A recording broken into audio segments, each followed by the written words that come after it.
আল্লাহর হাবিব বললেন, আল্লাহর রহমত ছাড়া, ভালোবাসা ছাড়া কেউ কোনোদিন জান্নাতে ঢুকতে পারবে? আম্মা জান আয়েশা বললেন, ইয়া রাসূলুল্লাহ, আপনিও না? আল্লাহর হাবিব বললেন, না, আমিও না, তবে আল্লাহর রহমত আর দয়া সেদিন আমাকে ঘিরে রাখবে। মান নুকিশা উযিবা, যার হিসাব আল্লাহ সেদিন চাইবেন সে ধরা খেয়ে যাবে। সব সময় আল্লাহর কাছে এই দোয়াটা যেন আমরা করি, আল্লাহ কিয়ামতের দিন তুমি আমার হিসাব নিও না, আল্লাহ তুমি আমার বিচার বসিও না, আল্লাহ তুমি দয়া করে আমারে মাফ করে দিও। আল্লাহ যার বিচার করবেন ও জাহান্নামে যাবে, আর যার বিচার করবেন না সে জান্নাতে যাবে।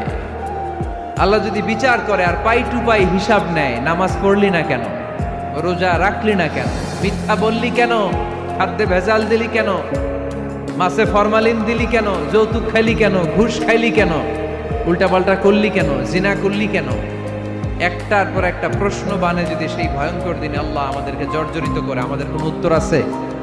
সেদিন আমাদের বাঁচার কোনো উপায় আছে? তাই আমরা সবাই আল্লাহর কাছে দোয়া করবো, আল্লাহ কোনো বিচার টিচার মানি না, কোনো বিচার করতে পারবো না, দয়া করবা। কথা কয় না?